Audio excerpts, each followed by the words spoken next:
Today we are going to be recapping and reacting to a bunch of things going on in the world of movies and TV, starting with this post from Amir Han. Elizabeth Olsen saw her opportunity and took it. I have no idea what we're about to see here, but let's find out. All right, we're gonna mute that for copyright purposes. Oh, okay. Is there more clips from that? Well, what's with the next clip there? I'm a little bit confused. What did she do over here? what did I miss for this one? I don't know. She's just looking at and I'm sorry, her name is Kat something. But the first one, just, I guess, getting touchy with a friend. Like, I mean, to be honest with you, I don't know who this is, but it kind of looks like she appreciated that. Hang on. Look at that. Look at that. Oh, my God. Yeah, I guess you really did take advantage of the opportunity, I guess, eh? Someone said, can you blame the girl? Yes, we can blame the girl. You don't go around just touching people. Hey, that's what I was saying, though. That's exactly what I was saying. What was that look for? Dude, that's all. You gotta love the stone face too. Dude, some people are just smart cookies when they go about stuff. Aubrey was into it. Somebody said, yeah, okay. I thought I was a little not necessarily sneaky. I thought I was like looking into it. I was like, yeah, you know what? I see it. I see it. She was okay with that, it seemed. Let's continue on over to the next post though. This is from MCU Film News. The original plan for Doctor Strange in the Multiverse of Madness. Oh, I didn't. Okay, hang on. The film originally began with Wanda as a hero, not a villain. Nightmare was meant to be the main antagonist. Wanda's role was to help Doctor Strange track him down and defeat him. Waldron wanted Wanda to be the antagonist, which led to a complete rewrite of the plot. At one point, Chthon was planned to play a major role, but Feige preferred to save that for a possible Scarlet Witch solo movie. The original opening scene showed Mordo hunting the Scarlet Witch. Wanda overpowered and killed him, later showing his severed head to Strange during her attack on Kamar Taj. Really interesting. I didn't know there was another plan for this, but I'm not going to lie. I know that a lot of people didn't like Multiverse of Madness, but I actually really liked it. I think there was some things that were a missed opportunity, but I like that Wanda was the villain there. But I'm not familiar with a couple of these characters, so I'm sure, you know what, it could have been great, but at the end of the day, I am glad with the direction they ended up going. Hey, and if you're leaving an opening there for a Scarlet Witch solo movie, I am so here for that. Let's see what some people had to say about it. Waldron ruined the most important movie of the Multiverse saga, and Marvel still handed him Doomsday and Secret Wars. These are the films that decide the MCU's future, and this is the guy they trust. I thought they were going to the Russo brothers, unless they're just directors, but I thought for some reason, I thought they wrote the movies too. Hey, you know what? I'm sure it'll be fine, man. But let's. I thought we were about to take a look at another reply over here, but we're circling over to Breaking Bad. That Skinny Pete piano scene is one of the most underrated moments in Breaking Bad. For most of the show, you're led to believe that Skinny Pete and Badger are just a couple of screw-ups. Comic relief. People don't really look at that twice. Then out of nowhere, Pete sits at a piano and absolutely nails a classical piece. In barely 15 seconds, your entire perception of him changes. Dude, that's actually very, very, very true. That's what hurts the most. He isn't stupid. He isn't talentless. He wasn't doomed from birth. He just took one wrong road and never managed to find his way back. By the time the music stops, you already understand his entire story without a single line of dialogue. Peak Breaking Bad writing. Subtle, cruel, and painfully human. You know, that's actually a really good point.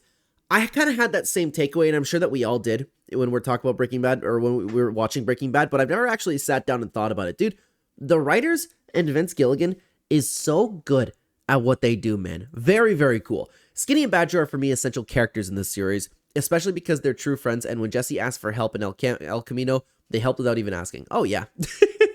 It's always good. Dude, I love that Breaking Bad memes have lasted until the end of time.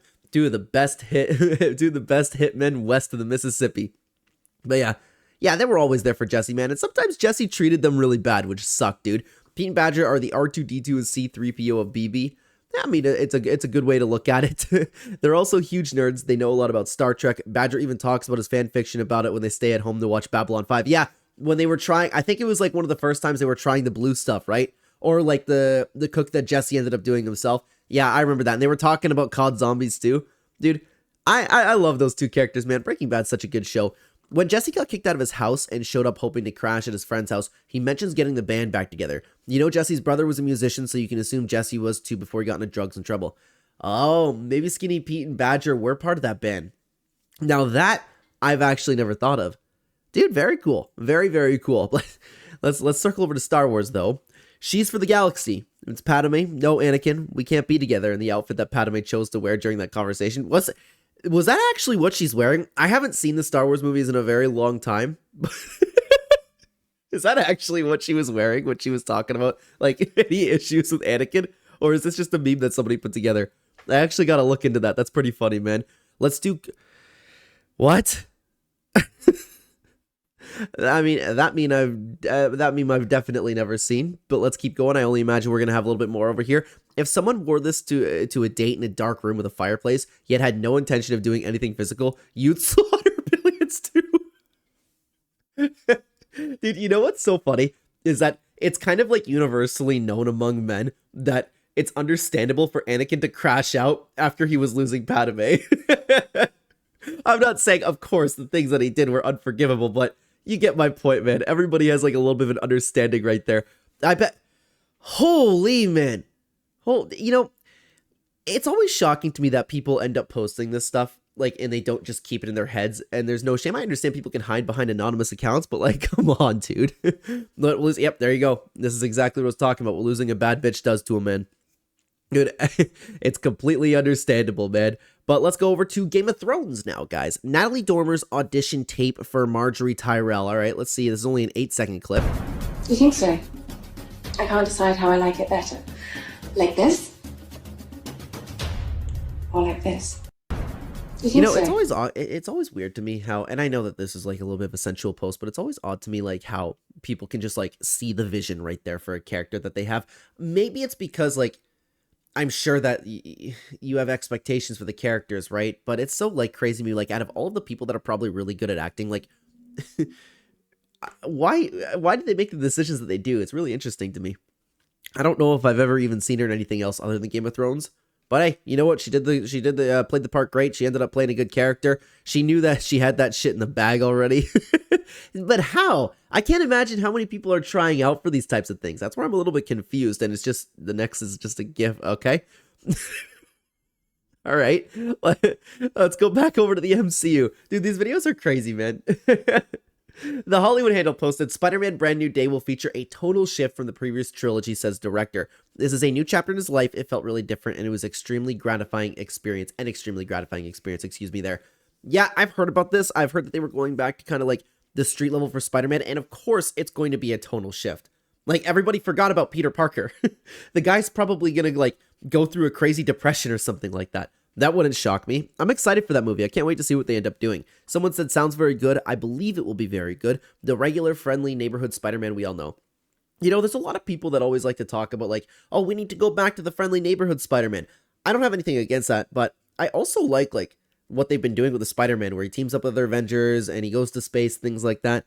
I've enjoyed every single Spider-Man movie with Tom Holland so far. Let's keep going over here. Still in the MCU world over here, Scarlett Johansson, first costume test for Marvel as Black Widow in 2009. That's wild, dude. I didn't realize, like, how much time's gone by, dude. She looks so young there, but what was it, like a decade? And I know that I can only imagine what the comments are going to be about right there. Somebody just flat out said, how come I'm just seeing this? Yeah, I don't think I've ever seen that either. Yeah, oh my god, yeah, everybody loves Scarlett Johansson, right? But I guess that was it for that one. Now we have Totally Spies. I can't remember the last time that I thought about Totally Spies, dude. What? This isn't even something I plugged. Wow. For those of you who are just, who aren't familiar with what we do over here, I have Grok get a bunch of things that people have been talking about. And for these videos specifically, like I give it the movies and the TV shows that I've watched and things that I can give commentary on. And it'll gather a bunch of things to take a look at. I didn't put Totally Spies in it. So it must have just been something a bunch of movie people have been talking about. Usually it's pretty good. Usually it's pretty on the ball for like staying within, like, I know Star Wars, I know Game of Thrones, like, you know what I mean? I don't want to start like taking a look at stuff that I won't be able to have commentary on. But I can't remember the last time that I watched Totally Spies, dude. Holy. Anyways, I want to thank the animators for making Totally Spies change clothes every episode. You know, I never noticed that. That is a very nice detail that has probably gone unnoticed by so many people. And I'm glad, like 20 years later, now people are definitely appreciating it. Them and the Winx Club. Dude, I haven't watched Winx Club. Oh my god. You know, I was never a big Winx Club person, of course. Like, the show wasn't really for me, but I remember watching on 4Kids TV back in the days. Back in the day, Winx Club was, like, around the shows that I watched, like Dinosaur King, Yu-Gi-Oh! My brother enjoyed Pokemon. Like, it was Sonic X, too. It was always there, and then it was just, like, a Saturday morning. We would all sit down, and then we would watch the Winx Club episode as well. Then you, like, low-key ended up getting into it. What I really love about this is that the girls were never stuck wearing just their signature color. They actually had outfits that made them feel like real teens.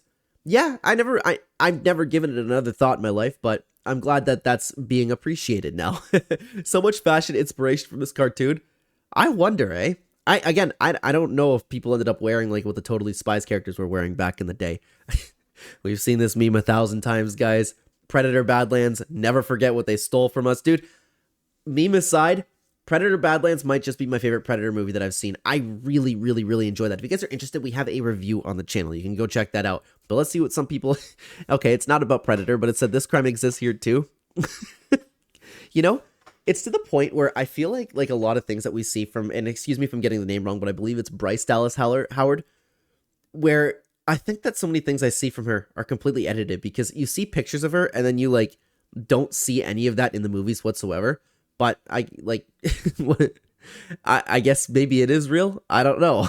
You obviously didn't watch the movie. Her lower half became its own character. Dude, yeah, I loved Predator Badlands, man. My dad thought it was a little cringe, especially when the legs started walking around. I watched it with my parents, and I enjoyed the thing from start to finish, dude. But let's go back over to Star Wars over here. Luke, Anakin's CEO, had this to say. Anakin losing Ahsoka will always be one of the saddest moments in Star Wars history.